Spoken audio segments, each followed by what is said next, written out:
오늘 요한복음 3장 말씀을 통해서 하나님께서 우리에게 주시고자 하시는 그 말씀은 바로 그를 믿는 자마다 영생을 얻게 하려 하심이니라. 니고데모와의 거듭남의 대화의 결론은 영생이고 생명 소유. 오늘 이 요한복음 3장을 통해서 내 안에 생명이 살아서 꿈틀대고 있다는 걸 확신하시는 시간이 되기를 간절히 기도드립니다. 신명기 33장 29절 말씀인데, 이스라엘이여 너는 행복한 사람이로다. 여호와의 구원을 너같이 얻은 백성이 누구냐. 하나님의 이 간절한 말씀의 의미는 행복하다는 거죠. 우리 집사님들이 얼마나 행복한 사람인지, 그 이유는 여호와의 구원을 너같이 얻은 백성이 누가 있겠느냐라고 말씀하시는 하나님의 사랑의 음성이에요. 하나님께서 우리에게 구원을 이미 베푸셨다라는 거, 얻은 백성, 이미 얻은 백성이라고 명확하게 말씀하시는 것을 우리 집사님들께서 말씀으로 명확하게 확신이 들어가셔야 돼요. 그러면 누가 우리의 행복을 가장 원하실까? 바로 부모입니다. 자식의 행복을 원하는 분은 바로 부모예요. 하나님은 우리의 아버지십니다. 우리의 아버지는 우리의 행복을 누구보다도 원하신다는 거예요. 그래서 행복은 구원과 연결이 된다. 너와 같이 구원을 얻은 백성이 누가 있겠느냐? 너는 행복한 자로다. 사랑의 음성을 우리 성령을 통해서 받기를 원하십니다.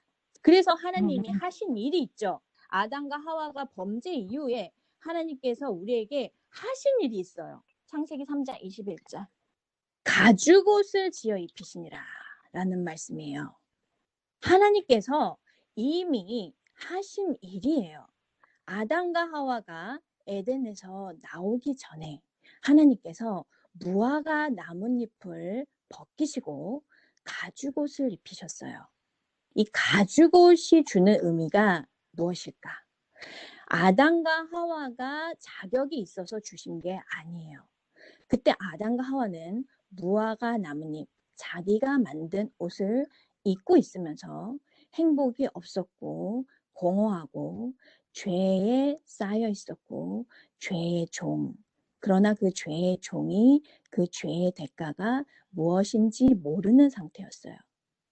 그때 하나님께서 아담과 하와에게 가죽옷을 지어 입히셨다는 거예요. 이 가죽옷을 뜻하는 것이 아담과 하와는 알았을까? 아담과 하와가 에덴을 떠날 때 그들은 다시 에덴으로 복귀될 것을 알았을까? 알았을까요? 하나님의 사랑이 무엇인지 그들이 알았을까? 그것이 가죽옷을 지어 입히시기 위해서는 양을 잡으셔야 했어요. 자신의 죄로 죽임을 당하는 양을 보면서 아담과 하와는 알았다는 거예요. 그들은 예수님의 십자가와 부활을 봤다라는 거예요.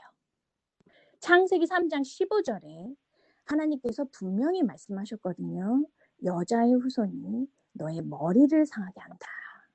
뱀의 머리를 상하게 할 것에 대해서 이미 하나님께서 창세기 3장 15절에 말씀하셨다는 거예요. 그 약속을 2000년 전에 이루어 주셨고 그 약속이 이미 성취가 되었어요. 성취가 되기 전에 모든 성경에 나와 있는 사람들이 그것을 이미 봤다라는 거예요. 너무 신기한 거거든요. 그 말씀 중에 요한복음 8장 56절 말씀은 아브라함이 예수의 때를 이미 보고 기뻐하였다는 부분이 나오거든요. 아브라함은 구약의 사람입니다. 그러나 예수님께서 십자가에 죽으시고 부활 사건을 이미 봤다라는 거가 나오고요. 시편 22편 14절 18절 말씀은 다윗의 시편에 기록된 다윗도 이미 이것을 기록이 되었다라는 거예요. 이 시편 22편 18절 이 말씀은 다윗이 겉옷을 나누며 속옷을 제비 뽑힌 적이 없거든요. 근데 말씀 속에서 예수님을 뜻하는 게 나와요. 나는 물같이 쏟아졌으며 내 모든 뼈는 어그러졌으며 내 마음은 밀랍 같아서 내 속에서 녹았으며 내 겉옷을 나누며 속옷을 제비 뽑았나이다 라는 부분이 나오거든요. 이 시편을 쓴 다윗이 예수님의 마음을 대변하고 있고 그것이 성경에 써져 있다라는 거예요. 그러면 다윗도 예수님의 십자가와 부활을 봤다라는 거거든요. 그러면 이 시대를 살아가는 우리도 예수님의 십자가 부활을 본다라는 거예요. 그거는 베드로전서 1장 8절 9절 말씀에 너무 명확하게 나오는데요. 믿음의 결국, 믿음의 목적은 뭐냐면 영혼 구원을 이미 받았음이니라. 그 전 단계가 뭐냐면 예수를 너희가 보지 못하였으나 사랑하는 도다. 보지 못한 예수를 우리는 사랑한다고 말을 하고 있고요. 이제도 보지 못하고 믿고 말할 수 없는 영광스러운 즐거움으로 기뻐하느니라. 부활의 기쁨을 이미 봤다라는 거예요. 믿음은 바라는 것들의 실상이고 보지 못하는 것들의 증거. 믿음이 뭐냐? 실상과 증거로 잡을 수 있다라는 거에 대해서 명확하게 하나님께서 말씀하신 장면이에요. 그러면 요한복음 3장으로 니고데모에게 찾아오신 하나님. 니고데모가 예수님과 대화를 하는 과정에서 예수님은 도대체 니고데모에게 뭘 가르쳐 주기를 원하시는가? 니고데모는 누구냐면 정복자란 뜻이에요. 그리고 유대인의 지도자. 성경의 해박한 지식, 아는 것이 많은 사람이죠. 그리고 사회의 고위층이에요. 유대인의 관원이었고 유대교를 신봉하는 바리새파 사람이에요. 이 사람의 마음에 무엇이 있었냐면요. 하나님의 백성이 되는 자격이 아브라함을 통해 계승되는 자연적 육적 출생에 있다라고 이 사람은 가르침을 받았어요. 그렇지만 하나님은 그걸 뒤집어 엎으셨어요. 이때 인간 상태의 마음은 내 자아, 즉 내가 가지고 있는 어떤 선입견이 있다라는 거예요. 하나님은 이런 분일 거야 라는 거예요. 근데 말씀으로 들어가 보시면요. 하나님은 이런 분일 거야 라는 것을 깨요. 성경에서 굳이 밤이라는 거를 묘사한 이유. 니고데모가 밤에 찾아왔어요. 상징적인 의미는 악과 거짓, 무지예요. 알지 못하는 상태. 우리의 인간 상태의 모습을 우리가 알지 못해요. 그래서 하나님께서는 우리의 인간 상태의 모습을 성경을 통해서, 성령을 통해서, 성경으로, 말씀으로 명확하게 조명을 하셔요. 그래서 말씀이 생명이고, 말씀이 예수님이고, 그 말씀이 내 생각과 관절을 쪼갠다라는 거예요. 이때 니고데모의 상태를 잠깐 볼게요. 밤에 찾아온 이유는 사람들의 낯을 피해서 왔어요. 자신의 체면을 중시하고 있는 상태였고요. 니고데모의 마음속에 예수님은 어떤 존재였냐면요. 인간 상태의 모습, 랍비여, 선생이여 라는 표현이에요. 그리고 이 표적을 아무도 할 수 없다라는 거예요. 그저 선생님입니다. 주인이 아니라 선생으로 칭호가 되어 있어요. 예수님이 죄를 사할 수 있는 권세가 있는 하나님의 아들이 아니고 하나님께로 오신 선생, 그냥 표적이나 기적을 행하는 정도로만 생각했다라는 거예요. 그럼 여기서 질문을 해야 돼요. 나에게 예수님은 주인이신가, 선생이신가? 나에게 예수님은 내 삶을, 내 마음을, 내 생각을 다 주관하시는 주인이신가? 아니면 그냥 내가 필요할 때 부르는 어떤 영웅 정도로만 생각하는 어떤 선생이신가라는 거예요. 우리는 이 질문을 하나님 앞에서 겸손하게 해야 돼요. 나에게 주인이 되어주시기를 원하시는 그 하나님이에요. 이때 니고데모의 마음속에 선생이라고 부르는, 그리고 이 표적을 행할 수 없다라는 이것만 보고 그 사람의 마음에 공허함과 행복하지 않은 마음이 여전히 있었어요. 그래서 그는 잠이 오지 않았죠. 그러나 예수님이 누군지 알고 싶었다는 거예요. 어떤 인생의 회의, 그동안 살아온 세월에 뭔가 아닌 것 같을 때 사람은 잠이 오지 않아요.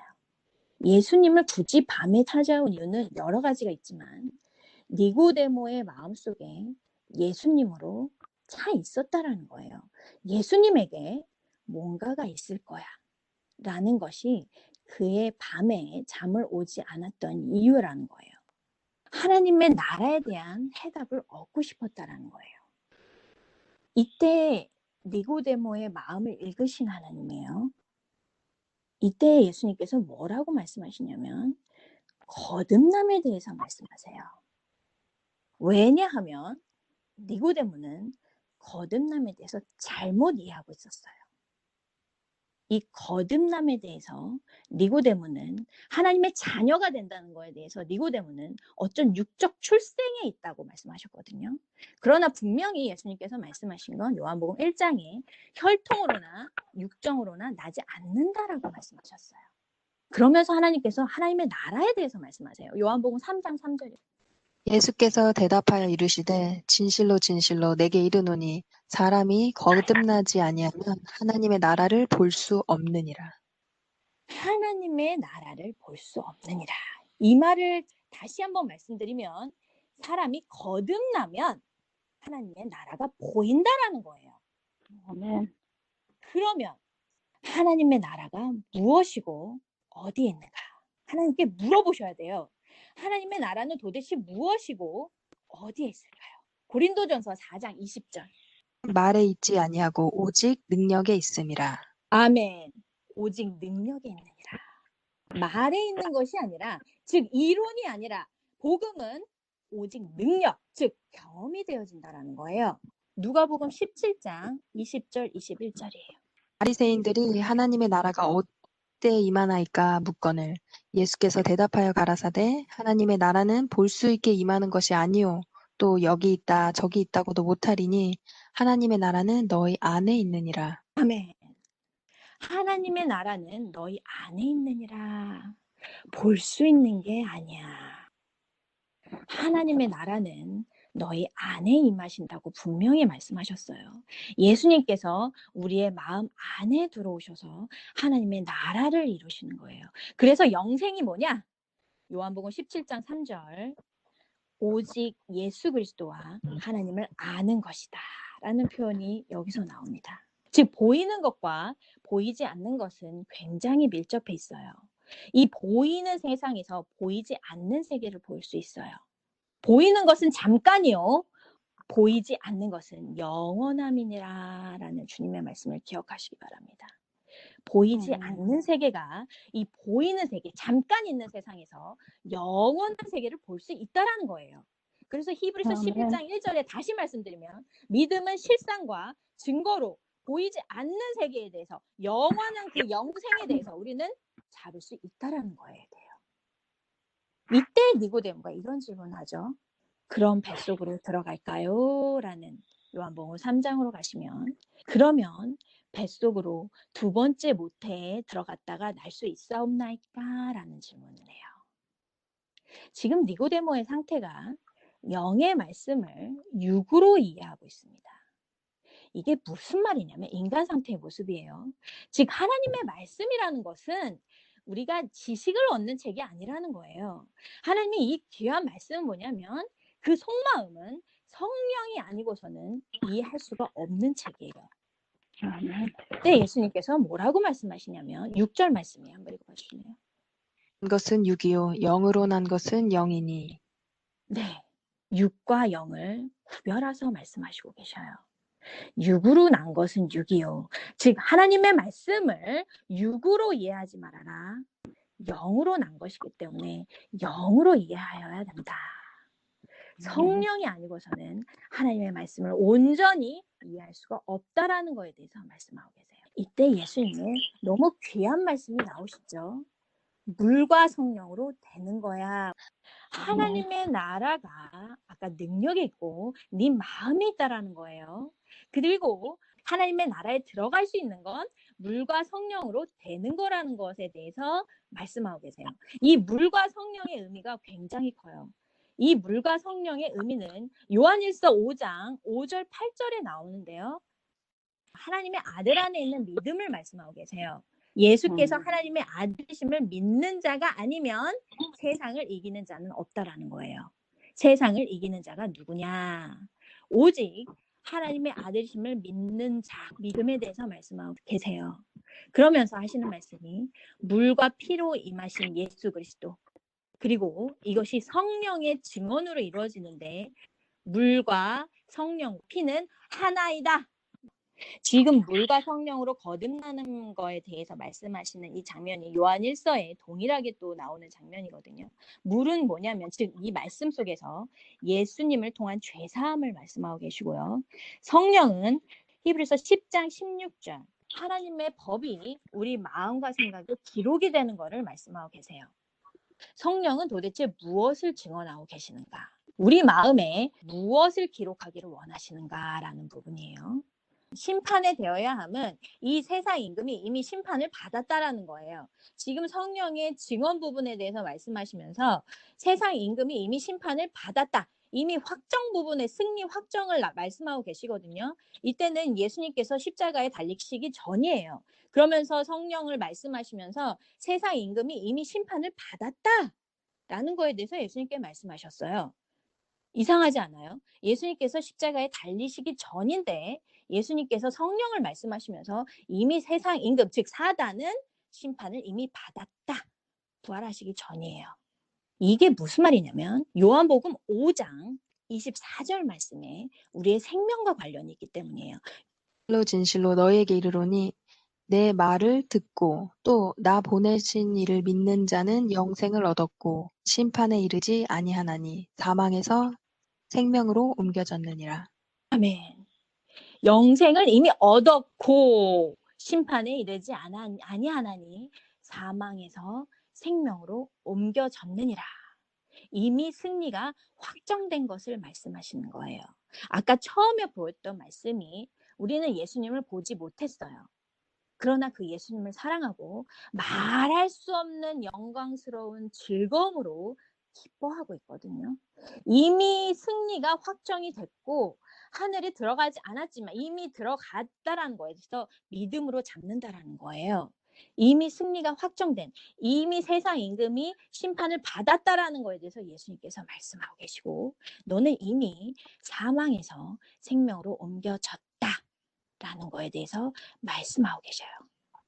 그러면서 우리에게 하시는 말씀이 뭐냐면 로마서 8장 16절 말씀이에요. 우리 영으로 더불어 우리가 하나님의 자녀인 것을 증거하시나니.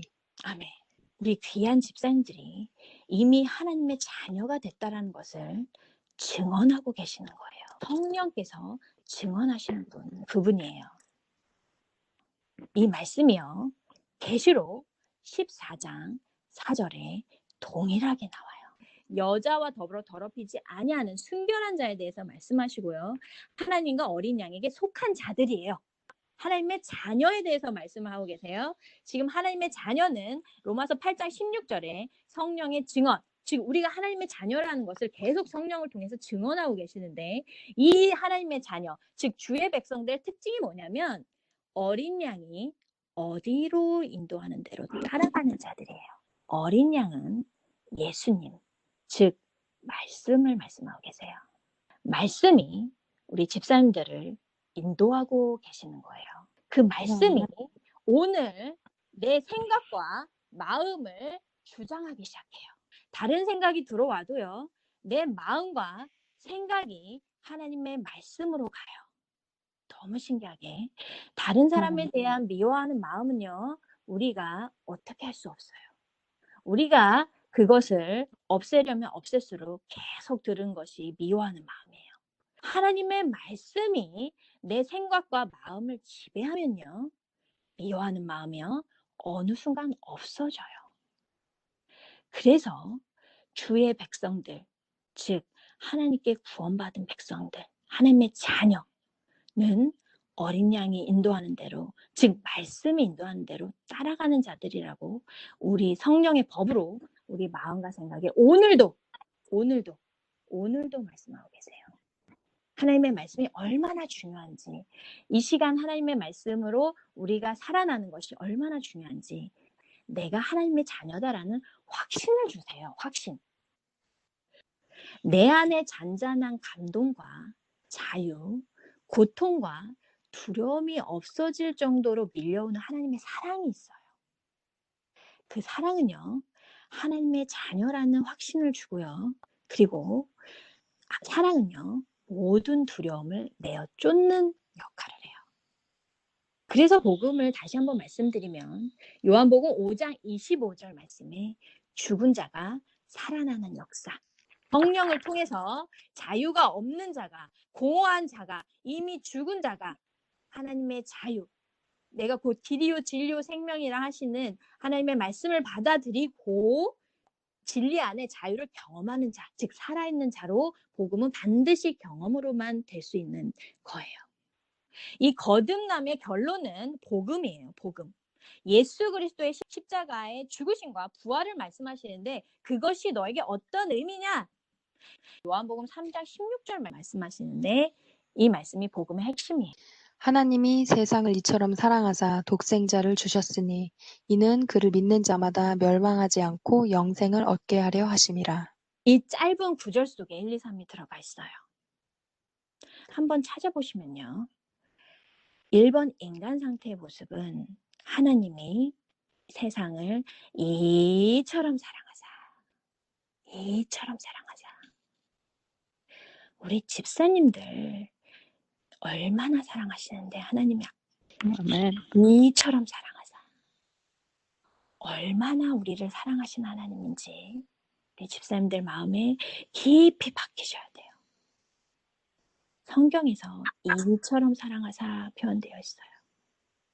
얼마나 사랑하셨냐면요. 2번 오직 예수 부분을 찾아보시면요. 이는 독생자를 주셨으니 독생자를 주셨으니 독생자를 주셨 아들을 바치신 하나님이에요. 당신 자신이 죽으시는 것보다 자식이 죽으시는 것에 대해서 더 아파하신 하나님. 함께 십자가에 달리셨다 하나님. 이보다 더 큰 사랑은 없어요. 하나님과 우리와의 관계는요. 아버지와 자식의 관계고요. 친구의 관계예요. 너희는 곧 나의 친구라. 종이 아니라는 거예요. 종은 주인의 마음을 알지 못하고 친구는 주인의 마음을 알아요. 친구를 위하여 자기 목숨을 버리면 이보다 더 큰 사랑이 없다라고 주님께서 말씀하고 계세요. 주님께서 우리 집사람들을 위해서 목숨을 바치신 분이에요. 무엇을 알게 하시기 위해서요? 하나님의 속마음을 알게 하시기 위해서. 내가 너를 얼마나 사랑하는지. 내가 너를 얼마나 사랑하는지. 너는 종이 아니야. 너는 내 친구야. 라는 부분이에요. 하나님의 속마음이 뭐냐면 하나님의 영광, 축복, 변화 부분에 나와요. 요한복음 3장 16절에 이는 그를 믿는 자마다 멸망하지 않고 영생을 얻게 하려 하심이니라. 세상이 구원을 받게 하려 하심이니라. 영생과 구원이 우리 하나님의 마음에 깊이 있었고 그것이 우리에게 주시기를 원하셨던 부분이에요. 예수님께서 피 한 방울 다 쏟으시까지 그 마음속에 무슨 생각이 있으셨냐면 예수님께서 십자가를 지실 때요. 그분은 하나님과의 교통이 단절이 되셨어요. 죄로 인해서. 우리의 죄로 인해서. 그러나 그 고통 속에서도 아프다는 소리를 내지 않으셨어요. 오직 그분의 마음속에 무엇이 있었냐면 내 뱃속에 있는 태아, 예수의 후손, 즉 우리 집사님, 우리 집사님들을 살리겠다라는 마음뿐이 없었어요. 오직 예수님의 마음속에 내 사랑하는 자녀들을 살리겠다는 마음뿐이 없었다라는 거예요. 그것이 오직 예수 그리스도만이 되는 거고 예수님의 마음에 그것이 있었기 때문에 그의 씨를 보게 될 것에 대한 기쁨을 가지고 예수님은 십자가에 올라가셨다는 거예요. 그가 찔림은 나의 허물이요. 그가 상함은 나의 죄악이요. 그가 징계를 받음으로 나는 평화를 누렸고 그가 채찍에 맞음으로 나는 나음을 받았더라. 우리가 아니라 바로 우리 집사람들의 각 사람 나의 허물이요, 나의 죄악이요, 나의 평화를 누리고 나의 나음을 받았다라는 거예요. 이 말씀을 성령을 통해서 간직하시기를 바랍니다. 이미 평화가 이루어졌고 이미 나음을 받았고 그것이 예수 그리스도의 목숨값이라는 것을 기억하시고요. 이 하나님의 숭고한 하나님의 사랑, 아는 자들은요 반드시 반응합니다. 반응하면 어떤 일이 일어나냐면 요한복음 3장 21절 말씀 마지막으로 하고 마치겠습니다. 진리를 따르는 자는 빛으로 오나니 이는 그 행위가 하나님 앞에서 행한 것임을 나타내려 함이라 하시니라. 아멘. 진리를 따르는 자는 빛으로 오게 돼 있어요. 예수님, 즉 진리는 빛으로 오게 하는 너무 놀라운 능력을 가지고 있어요. 하나님의 사랑이 진리고 예수 그리스도의 사랑, 즉 예수님께서 십자가에 피 한 방울 안 남기시고 달리셨던 그 사랑은 우리를 빛으로 오게 만듭니다. 이 모든 것들을 행하시는 건 여호와의 인자하심이 우리를 회개케 한다고 말씀하셨거든요. 여호와의 사랑이, 여호와의 그 무한한 사랑이 우리를 다시 아버지 품으로 돌아오게 만들거든요. 모든 것이 하나님께서 하시는 것이고요. 우리는 할 것이 뭐냐면 그분께 맡기는 일이고 감사와 찬송을 돌려드리는 거예요. 칭의와 성화와 영화의 이 모든 것들을 오직 예수 그리스도 하나님의 능력과 무한한 사랑이 우리 집사님들을 오늘 하루도 이 순간도 인도해 나가실 것을 믿습니다. 기도하고요. 마치겠습니다.